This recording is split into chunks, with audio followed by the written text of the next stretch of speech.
السلام علیکم پیارے دوستوں، ایک ایسا دن جس دن امت مسلمہ کو ایک ایسا زخم دیا گیا جس کے تلخ اثرات رہتی دنیا تک قائم رہیں گے۔ 10 محرم سن 61 ہجری کے دن پیارے نبی حضرت محمد صلی اللہ علیہ وسلم کی گود میں تربیت حاصل کرنے والے حضرت محمد صلی اللہ علیہ وسلم کے جگر سید الشہداء حضرت حسین رضی اللہ تعالیٰ عنہ کو یزید کی فوج نے بڑی بے دردی سے شہید کیا۔ آج کی اس ویڈیو میں اس جنگ کی وجوہات اور پس منظر بتانے کے بعد جنگ کی مکمل تفصیل بیان کریں گے۔ آپ سے گزارش ہے کہ ویڈیو کو پورا دیکھیں اور اپنے بھائیوں تک شیئر کریں۔ معزز سامعین، پہلے ہم آپ کو اس جنگ کے پس پردہ لے جاتے ہوئے اپنے موضوع کا آغاز کرتے ہیں۔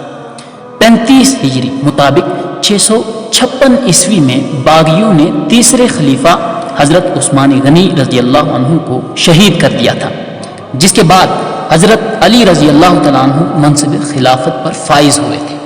لیکن حضرت علی کے خلیفہ بننے کے بعد صحابہ میں سے طلحہ بن عبید اللہ، زبیر بن عوام اور معاویہ ابن ابی سفیان جو کہ اس وقت شام کے گورنر تھے، اور حضرت عائشہ رضی اللہ عنہا نے خلیفہ وقت حضرت علی سے اختلاف کیا۔ انہوں نے عثمان کے قاتلوں سے بدلہ لینے کا مطالبہ کیا۔ یہ واقعات اس قدر شدت اختیار کر گئے جنہوں نے صحابہ کے درمیان خانہ جنگی کو جنم دیا۔ 36 ہجری مطابق 656 عیسوی کو حضرت علی اور حضرت عائشہ کے درمیان جنگ جمل پیش آئی، اور 37 ہجری مطابق 657 عیسوی کو حضرت علی اور حضرت معاویہ کے درمیان جنگ صفین پیش آئی، اور ان دو جنگوں میں تقریباً 80 سے 90 ہزار صحابہ شہید ہوئے۔ سن 40 ہجری مطابق 661 عیسوی کو عبد الرحمن ملجم نامی ایک خارجی نے حضرت علی پر کوفہ کی مسجد میں نماز کی حالت میں پیچھے سے حملہ کیا، جس سے وہ شہید ہو گئے۔ آپ کی شہادت کے بعد لوگوں نے حضرت علی کے بڑے بیٹے حضرت حسن کے ہاتھ پر بیعت کر لی۔ حضرت حسن رضی اللہ تعالیٰ عنہ نے امت کو خانہ جنگی سے بچانے کے لیے حضرت معاویہ کو چند شرائط پر اقتدار سونپ دیا۔ سن 49 یا 50 ہجری مطابق 669 یا پھر 670 عیسوی کو حضرت حسن رضی اللہ تعالیٰ عنہ زہر کے سبب اس دار فانی سے رخصت ہوئے، تو ان کے چھوٹے بھائی حضرت حسین رضی اللہ عنہ بنو ہاشم قبیلے کے سربراہ بن گئے۔ ادھر حضرت معاویہ نے اپنی وفات سے پہلے اپنے بیٹے یزید کو اپنا جانشین نامزد کر کے تخت نشین کیا۔ عراق اور شام والوں نے اس کے ہاتھ پر بیعت بھی کی، لیکن حجاز میں رہنے والے عظیم المرتبت صحابہ نے سخت مخالفت کی، جن میں حضرت حسین بن علی، عبداللہ بن عمر، عبد الرحمن بن ابی بکر اور عبداللہ بن زبیر سر فہرست تھے۔ ان حضرات نے کسی بھی قیمت پر یزید کی حکومت کو قبول نہیں کیا، اور اپنے آخری دم تک یزید کی ظلم کے خلاف حق کا پرچم بلند رکھا۔ پیارے دوستو، شہادت کے اس سفر کو تاریخ کے آئینے میں ترتیب کے ساتھ آپ کی سماعت کے حوالے کر رہے ہیں۔ امید کرتے ہیں کہ آپ کی معلومات میں اضافہ ہوگا۔ سن 60 ہجری 15 رجب کو حضرت معاویہ کی وفات ہوئی، اور اپنی وفات سے پہلے انہوں نے اپنے سرکش بیٹے کو امت پر مسلط کیا۔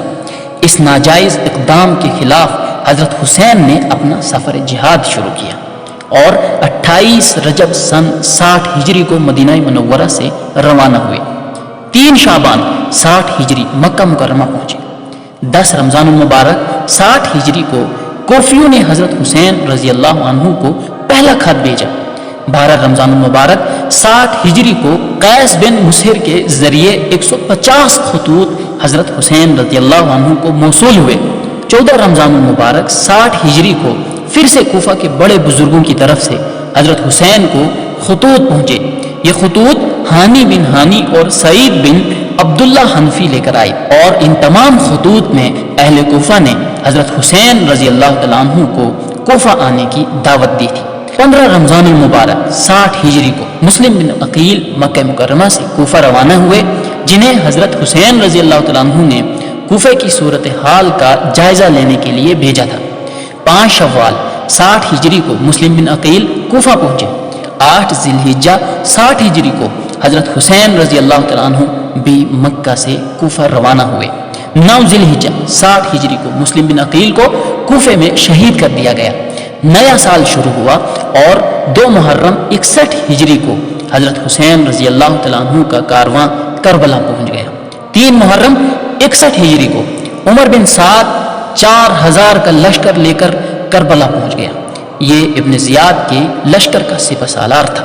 6 محرم 61 ہجری کو حبیب بن مظاہر رضی اللہ عنہ نے بنی سعد سے مدد طلب کی۔ 7 محرم 61 ہجری کو کاروان حسین پر پانی بند کر دیا گیا۔ 8 محرم 61 ہجری کو مسلم بن اوسجا رضی اللہ تعالیٰ عنہ کاروان حسین میں شریک ہوئے۔ 9 محرم 61 ہجری کو شمر بن ذل جوشن کربلا پہنچ گیا، اور پھر 10 محرم 61 ہجری کو جنگ ہوئی اور اہل بیت کے 72 جانثاروں کو بے دردی سے شہید کر دیا گیا اور لاشوں کے اوپر گھوڑے دوڑائے گئے۔ حضرت حسین کے مبارک سر کو کاٹ کر نیزے پر چڑھا کر اہل بیت کو کوفہ کی گلیوں میں گھمایا گیا۔ 11 اور 12 محرم 61 ہجری کو بنی اسد کے لوگوں نے شہداء کو دفن کیا۔ 19 محرم 61 ہجری کے دن اہل بیت کو کوفہ سے شام کی طرف لایا گیا۔ 1 صفر 61 ہجری کے دن اہل بیت اور حضرت حسین رضی اللہ تعالیٰ عنہ کے مبارک سر کو شام پہنچایا گیا۔ 20 صفر 61 ہجری کے دن اہل بیت واپس کوفہ پہنچے اور ایک قول کے مطابق مدینہ منورہ واپس پہنچے۔ پیارے دوستو، آپ دیکھ رہے تھے شہادت حسین کا پہلا پارٹ۔ انشاءاللہ بہت جلد اس موضوع پر دوسرے پارٹ کے ساتھ حاضر ہوں گے، جس میں ہم آپ کو 10 محرم شہادت کے دن کے دلسوز اور المناک حقائق سے آگاہ کریں گے۔ تب تک انتظار کریں اور چینل کو سبسکرائب کریں۔ ہمیں دیجیے اجازت۔ اللہ حافظ۔